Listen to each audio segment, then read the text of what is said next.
quero iniciar contando uma historinha que muitos de vocês já conhecem, mas eu creio que vai introduzir bem esta palavra. É a respeito de uma família que tinha como tradição uma receita de uma paleta de cordeiro. Era uma receita tradicional de família. E um dia a mamãe estava preparando aquela paleta, o pá, não é? Aquela parte da coxa do cordeiro, a parte dianteira. E então estava a filhinha adolescente ali, vendo a mamãe preparar a receita, mas o mais difícil daquele preparo é que a mamãe cortava a paleta em 3 partes, aquele osso da paleta em 3 partes, e era difícil de cortar aquele osso. O temperar, o preparar, tranquilo, mas cortar aquele osso. E a menininha perguntou: mãe, por que a senhora está cortando este osso em 3 partes? E a mãe disse: filha, é uma receita de família, uma receita da vovó, a vovó fazia assim. E a menininha, não satisfeita, ela foi perguntar para a vovó: vovó, por que a senhora faz essa receita tão gostosa, esta paleta de carneiro tão gostoso, mas a senhora corta em 3 pedaços, é tão difícil de cortar o osso? E a vovó disse: filha, é uma receita de família. A vovó aprendeu da Bibi, e aprendeu assim, então faz assim. A menininha, não satisfeita, foi perguntar para a Bibi: Bibi, por que a senhora corta o osso do carneiro em 3 pedaços? Ela disse: filha, é o seguinte, quando a vovó fazia essa receita, a boca do forno era muito pequeno e não cabia a paleta inteira, o osso inteiro. Então a vovó tinha que cortar o osso em 3 partes.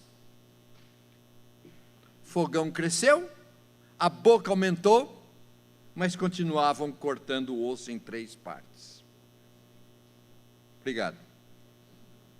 Para quem foi escrita a carta aos Hebreus? Foi escrito aos judeus convertidos, que conheciam muito bem os ritos do Velho Testamento. Sabia tudo na ponta da língua, o Antigo Testamento. Mas já estavam vivendo no Novo Testamento e ainda queriam viver os ritos do Antigo Testamento. Não sabiam ainda fazer a transição do Velho para o Novo Testamento. E é isto que o autor da carta aos Hebreus vai ensinar, está ensinando então aos judeus convertidos que a boca do forno aumentou. Vai ensinar então que houve uma mudança, que houve uma alteração.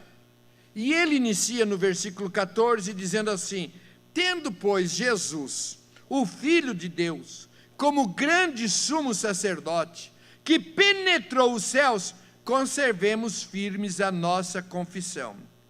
Quem era o sacerdote no Antigo Testamento?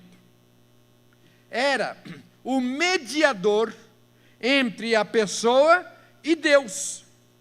Quando alguém queria oferecer um sacrifício a Deus, essa pessoa não podia ir por si mesma até Deus. Ela não podia ir por si mesma ao tabernáculo, ao lugar próprio, e oferecer o sacrifício. Essa pessoa levava o animal até a porta do tabernáculo, e o sacerdote recebia o animal e oferecia em sacrifício. Era assim no Antigo Testamento. Haviam vários tipos de sacrifícios, mas um era o mais importante, de todos, chamava-se Yom Kippur, que quer dizer o grande dia da expiação. era o sacrifício da expiação dos pecados. Esse sacrifício era oferecido uma vez por ano, num lugar especial do tabernáculo, que chamava o Santo dos Santos. Os sacerdotes chegavam até um lugar, mas este sacrifício tinha que passar por um véu, entrar para um lugar que chamava-se Santo dos Santos. Os sacerdotes não podiam entrar, só o sacerdote principal, o líder do sacerdote, que era chamado de o sumo sacerdote. Só o sumo sacerdote podia entrar no Santo dos Santos, um lugar especial separado por um véu.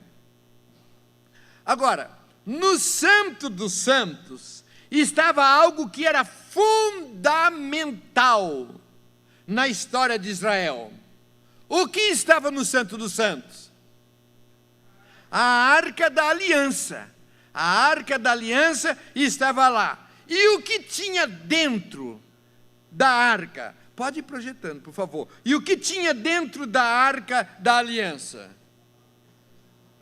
Havia as tábuas da lei, que representava a rebeldia do povo ao padrão de santidade estabelecida por Deus.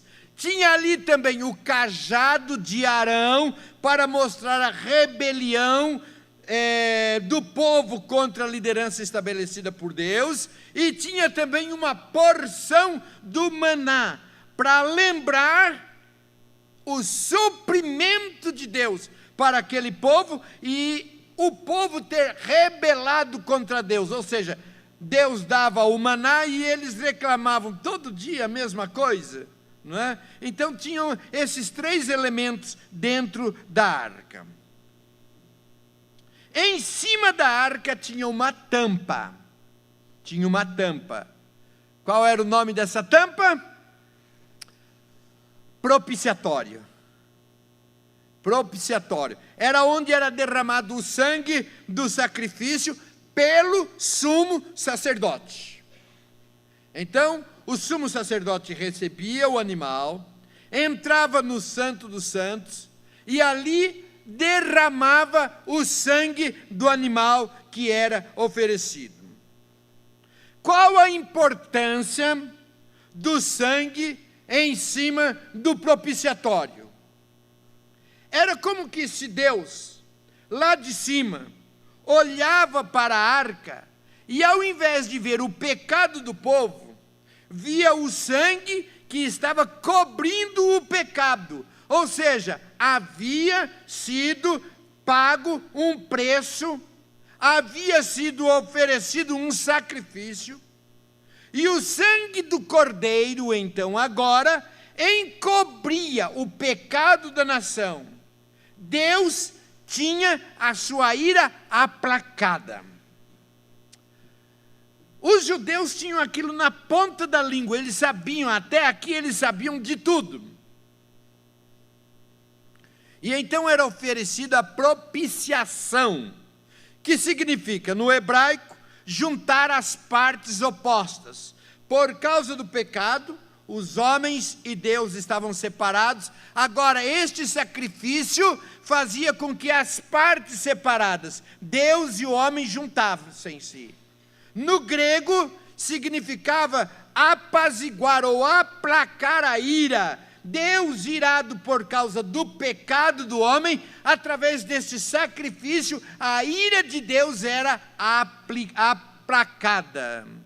Então, o sangue do sacrifício ali derramado aplacava a ira de Deus, provocada pelos pecados dos homens. Muito bem, essa expiação, ela tinha um prazo de validade.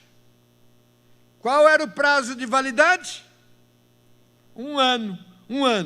Então chegavam ali, oferecia aquele sacrifício, estava zerado diante de Deus, mas no ano seguinte tinha de voltar e fazer tudo novamente. Prazo de validade, 1 ano.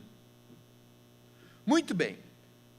Estão compreendendo a conexão do que Paulo está dizendo, ou melhor, o autor de Hebreus, que pode ser Paulo ou não necessariamente, nós não sabemos, não temos como provar quem que escreveu a carta aos Hebreus. Muitos dos comentaristas dão como Paulo sendo o autor, mas não sabemos comprovadamente. Então o autor da carta aos Hebreus, ele está explicando para os judeus recém-convertidos, é o seguinte: era assim, do jeito que nós falamos até agora, era assim. Ou seja, tinha que trazer um animal, entregava para o sumo sacerdote colocava o sangue ali naquele lugar, e depois então valia por 1 ano, era dessa forma. E aí o autor diz o seguinte: mas agora é assim, capítulo 9, versos de 11 a 12, quando porém veio Cristo, como sumo sacerdote dos bens já realizados, mediante o maior e mais perfeito tabernáculo, não feito por mãos, quer dizer, não desta criação, não por meio de sangue de bodes e de bezerros, mas pelo seu próprio sangue, entrou no Santo dos Santos, uma vez por todas, tendo obtido a eterna redenção. Então ele está explicando, era daquela forma, agora é assim. Sabe, queridos, é muito mais fácil a gente crer quando a gente entende.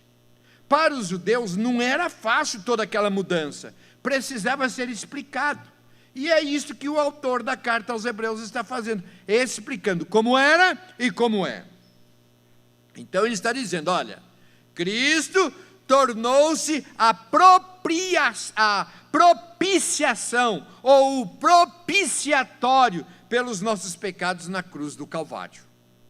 Então o sacrifício foi feito por Cristo na cruz do Calvário. Agora é interessante que nós observemos que Cristo é tanto o propiciador, é tanto a oferta como o ofertante. Ele é o Cordeiro e ele é também o sumo sacerdote. Ele ofereceu o sacrifício, ele é o intercessor, aquele que aplaca a ira de Deus, aquele que apazigua o relacionamento de Deus com os homens. E o autor de Hebreus explica 3 aspectos importantes que mudam todo o conceito do relacionamento entre Deus e os homens, do Velho para o Novo Testamento. Primeiro, ele está ensinando que Cristo é o Cordeiro que derramou o sangue. Ou seja, não há mais necessidade de oferecer sacrifícios. Não há mais necessidade de animais serem sacrificados. Cristo, agora, no Novo Testamento, é o Cordeiro de Deus que derramou o seu sangue pelos nossos pecados. Vocês, judeus convertidos, precisam entender, não precisa mais de sacrifício. Mas não é somente os judeus, nós precisamos entender, as pessoas precisam entender que o sacrifício foi feito uma vez por todas. Segundo lugar, está ensinando que Jesus é o sumo sacerdote. É o que faz o relacionamento entre Deus e os homens. Jesus, ao mesmo tempo que ele é o Cordeiro sacrificado, é também o sumo sacerdote que faz a ligação, que media o homem e Deus. Não há mais necessidade do sacerdote, do sumo sacerdote humano, de fazer essa mediação. Por Cristo Jesus, todos aqueles que recebem a Cristo, que têm a Cristo, por meio de Cristo, cada um pode por si mesmo chegar até Deus, até o Pai. E em terceiro lugar, ele fez um sacrifício com validade eterna. Não há mais necessidade de anualmente fazer esse sacrifício. Esse sacrifício é eterno. Então, 3 ensinos aqui importantes. Primeiro, Cristo é o Cordeiro que derramou o seu sangue. Jesus é o sumo sacerdote. E terceiro, ele é um sacrifício com validade eterna. Já foi feito uma vez por todas. Queridos, para nós parece simples de entender, mas para os judeus não era fácil de entender. Para nós parece simples de entender, mas ainda hoje, muitas pessoas que não têm tido esse entendimento. Em primeiro lugar, que Cristo é o Cordeiro que derramou o seu sangue para perdoar os nossos pecados. Também não entendem que Jesus é o sumo sacerdote, o mediador e único. E muitos ainda têm eleitos ou tentado colocar pessoas, animais, coisas para mediar Deus e o homem. E também, queridos, não entenderam alguns que o sacrifício é eterno, já foi feito, e muitos ainda sentem necessidade de sacrificar-se ou sacrificar algo para ter este relacionamento e esta ligação com Deus. Quando a gente entende, é mais fácil de crer. No versículo 15 diz: pois não temos um sumo sacerdote que não possa compadecer-se das nossas fraquezas, mas sim alguém que, como nós, passou por todo tipo de tentação, porém sem pecado. Ele explica aqui que o nosso sumo sacerdote entende as nossas lutas, as nossas tentações e compadece-se de nós. Jesus conhece, por experiência própria, todo o sofrimento humano, toda a luta humana, toda a fraqueza humana. Com isso, ele é capaz de amar, perdoar, condoer e compadecer-se de nós. Para os judeus era difícil entender isto. Por quê? Porque Deus é santo e não sabia dos nossos sofrimentos, das nossas necessidades, mas em Cristo é o Deus que se fez homem, habitou aqui entre nós e passou por todos os sofrimentos. Ele sabe nos entender. Para os judeus, eles tinham medo de Deus, porque Deus era santo e não entendia, não permitia, não aceitava as fraquezas humanas. Mas agora está dizendo que Cristo, ele sofre, ele sofreu, e ele sabe entender a minha e a sua aflição, as nossas necessidades. Versículo 16 diz assim: acheguemo-nos, portanto, confiadamente junto ao trono da graça, a fim de recebermos misericórdia e acharmos graça para socorro em ocasião oportuna. Aqui nós encontramos 4 verdades que eu gostaria que você gravasse, porque é muito importante que nós entendamos isto. Em primeiro lugar, ele inicia dizendo: acheguemo-nos confiadamente. Os sacerdotes do Antigo Testamento não tinham essa confiança. Senão, lembremos-nos lá de Levíticos, quando 2 sacerdotes, chamado um Nadab e o outro Abiú, eles foram oferecer um sacrifício, sem ter autorização para tal. Não é dito do que se tratava aquele sacrifício, ou no que estava errado, mas diz que eles ofereceram fogo estranho. Então Deus aniquilou-os na hora. Gostaram? Morreram na hora. Na hora. Agora, a partir, ou sabendo disto, imaginem o temor de cada sacerdote quando tivesse que entrar na presença do Senhor.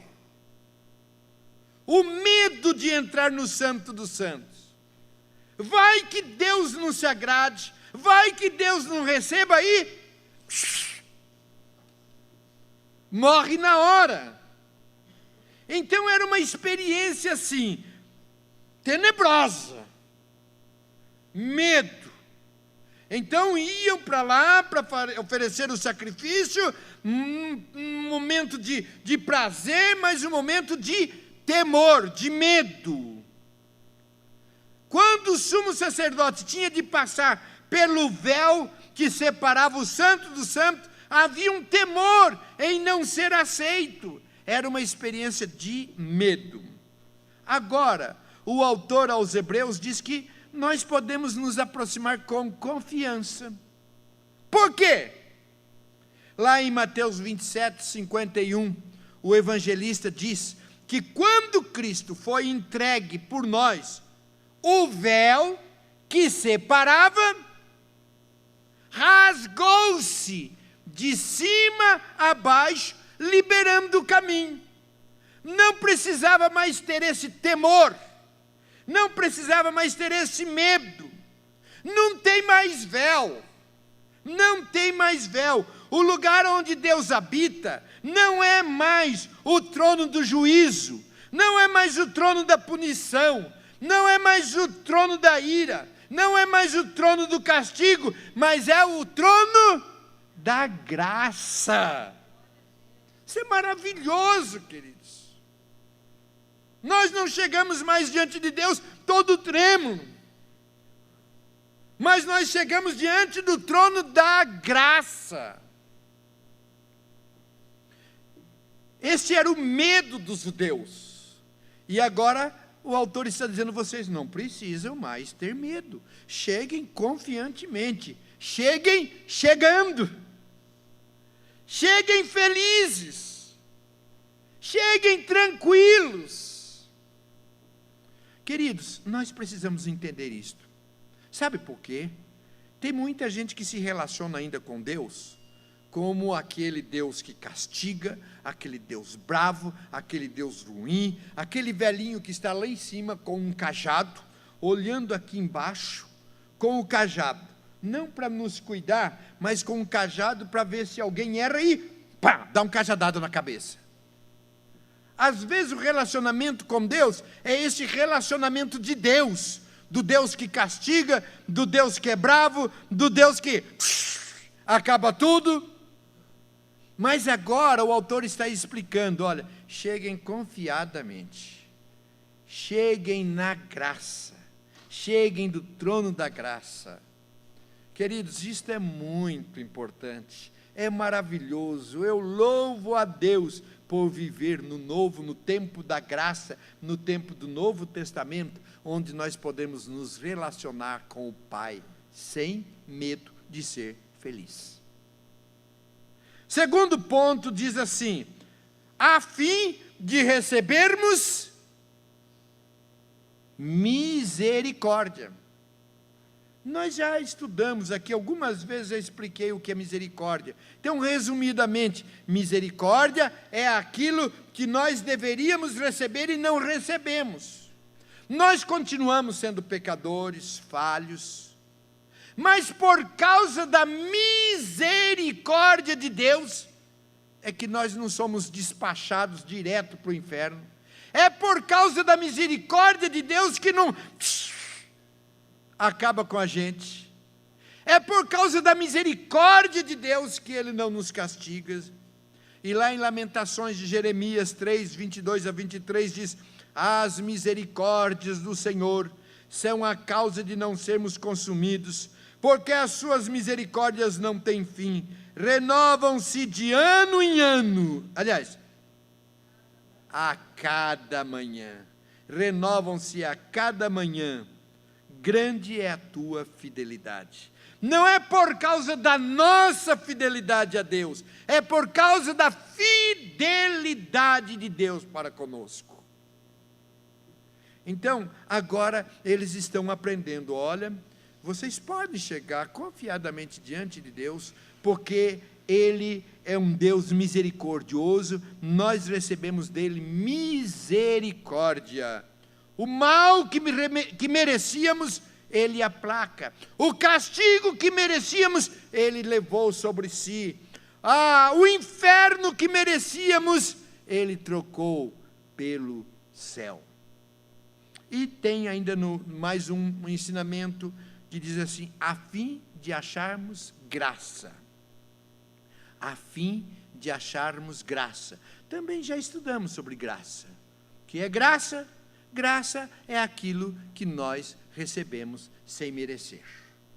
Então ele está dizendo muito bem, vocês podem chegar diretamente a mim, vocês podem chegar confiadamente a mim, não porque agora vocês são bonzinhos, mas por causa da minha graça, por causa da graça alcançada pelo sumo sacerdote, agora vocês podem chegar confiadamente a mim.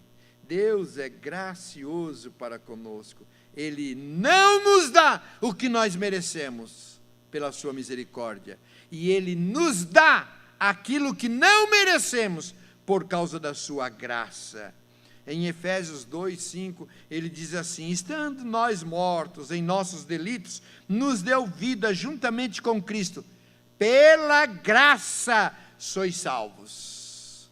Somos salvos por causa da graça, ou seja, um presente que não merecemos, mas Ele nos dá. E aí ele nos ensina também a quarta verdade, diz, a fim de encontrarmos socorro em ocasião oportuna.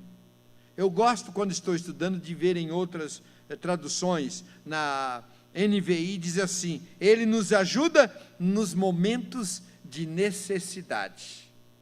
Na nova tradução, na linguagem de hoje, diz assim, Ele nos ajuda sempre que precisamos de ajuda. Sempre que precisamos de ajuda. Então, queridos, com isto, o autor está ensinando aos hebreus, e nós estamos aprendendo, que quando nós estamos em dificuldades, em lutas, nós chamamos o sumo sacerdote, Jesus, e Ele nos socorre. Não precisamos mais procurar uma outra pessoa, mas nós vamos direto ao sumo sacerdote e pedimos ajuda, e Ele nos socorre.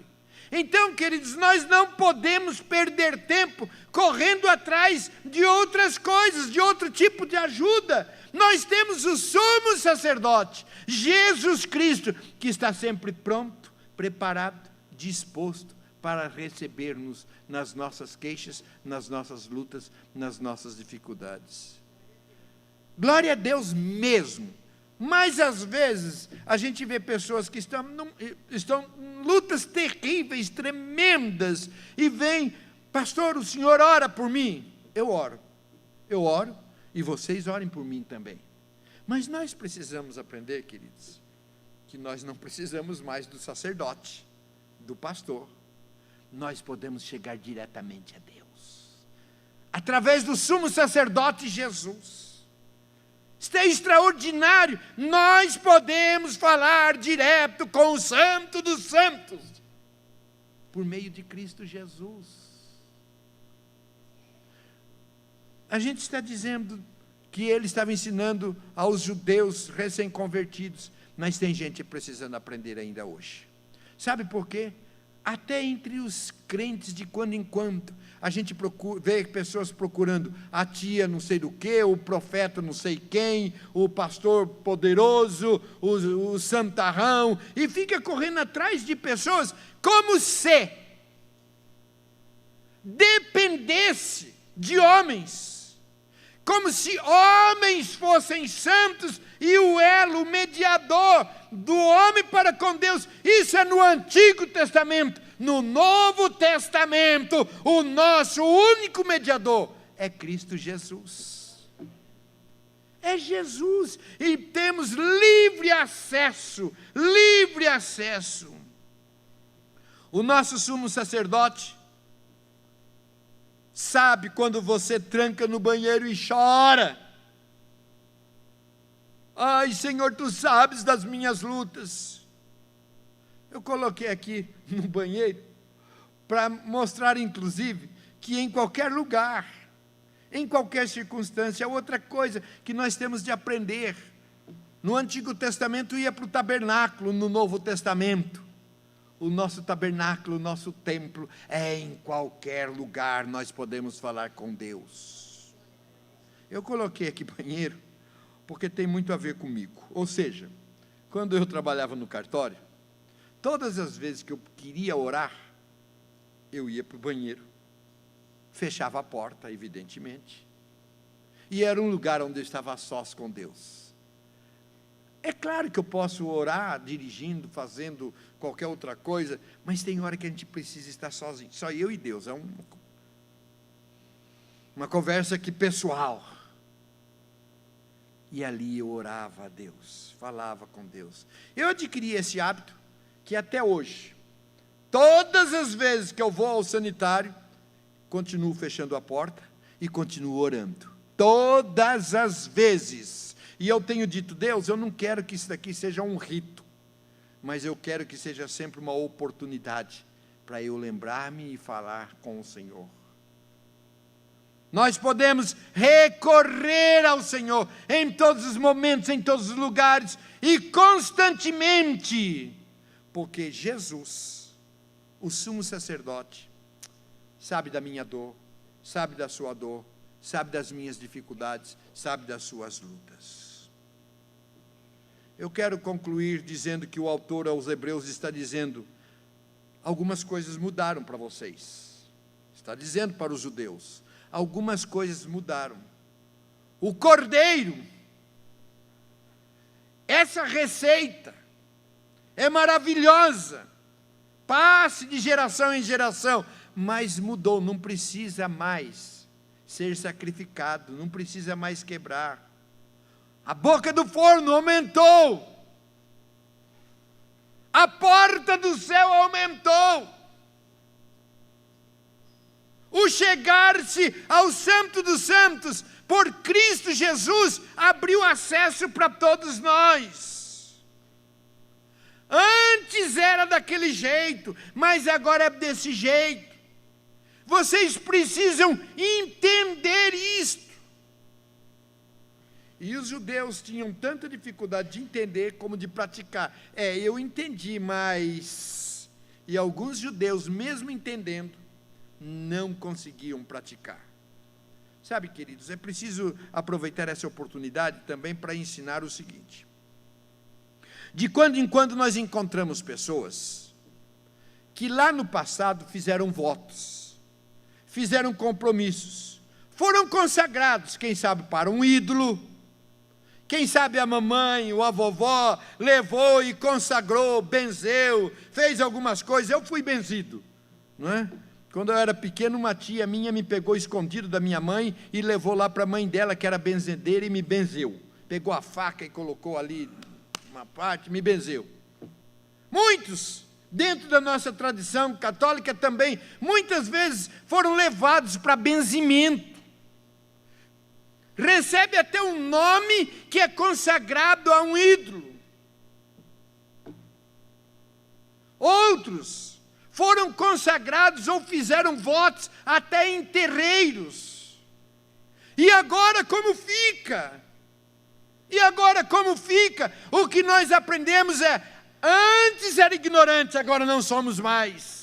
Conhecemos a Cristo Jesus e rompemos com todo o passado, rompemos com todo o compromisso, rompemos com toda a tradição, porque em Cristo Jesus é o único que pode nos levar até o Santo dos Santos, até o Deus Todo-Poderoso. Não tenho mais medo. Tem pessoas que se convertem e não são batizadas. São pessoas que já entenderam acerca de Cristo, mas olha, a minha mãe, na hora de morrer, me chamou e disse, filho, nunca esqueça da sua religião. Filho, nunca esqueça de tal ídolo. Filho, nunca esqueça que toda a sua família foi dessa religião. Queridos, nós estamos aprendendo aqui que não se trata de religião, mas se trata de Cristo, o sumo sacerdote, o único que nos conduz a Deus, e abrimos mão de tudo e de todos, por causa do único Jesus, o sumo sacerdote. O medo que os judeus tinham, muitos ainda o têm hoje. Eu conheço pessoas que já entenderam acerca de Cristo, mas não têm coragem nem de ser batizado, porque não têm coragem de abrir mão do passado. E neste caso, o passado lhes condena. É preciso que nós entendamos que precisamos abrir mão da velha crença, da tradição. Os nossos pais, quem sabe, o fizeram por ignorância. Se são vivos, você precisa chegar e falar: pai, mãe, eu preciso explicar para vocês o seguinte: vocês criam dessa maneira, mas agora é assim, em Cristo Jesus. Se já são mortos, deixe por conta do Senhor, não nos compete julgar. Mas nós não podemos viver nessa ignorância. E eu quero terminar relendo o versículo 14. Conservemos firmes a nossa confissão. Conserve firme a vossa confissão. Não esmoreça. Não balance. Não fracasse na fé. Na nova versão internacional, NVI, diz: apeguemo-nos com toda firmeza à fé que professamos. E na nova tradução na linguagem de hoje, fique firme na fé. Fique firme na fé. Agora, tendo um sumo sacerdote como esse, nós temos que nos apegar a ele. A nossa fé firmada, e não abrir mão e não desistir. Você já entendeu, já creu. Só em Jesus nós temos livre acesso ao Pai.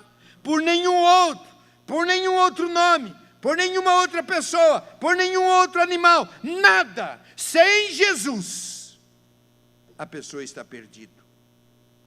O acesso que ele conquistou foi uma vez por todas.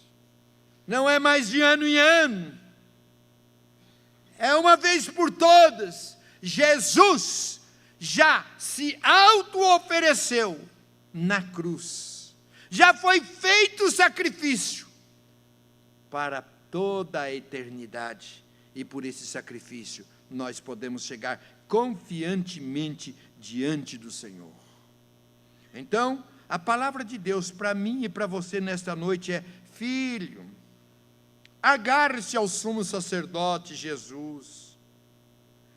Nele você tem acesso a mim, a hora que você quiser, apesar de você, porque ele derramou o seu sangue para que eu fosse propício a você, pecador.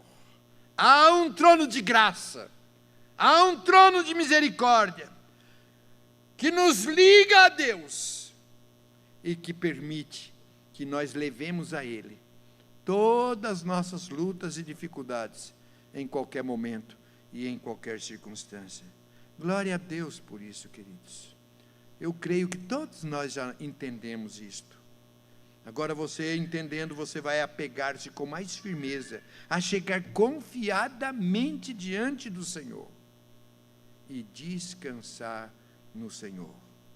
Então o versículo diz: a fim de encontrarmos socorro em ocasião oportuna, nos ajuda no momento de necessidade e sempre que precisamos de ajuda. Vocês entenderam bem essa palavra? Amém? E creem nessa palavra? Fica mais fácil, né? A Bíblia diz que nós precisamos saber explicar a razão da nossa fé. Quantas vezes a gente faz coisas sem saber do porquê faz? Do porquê faz. Mas nós sabemos. Por que viemos aqui hoje? Por que cantamos louvores? Por que oramos? Por que e para quem entregamos a nossa vida? E sabemos o que acontecerá hoje, amanhã e na eternidade com a nossa vida. Amém?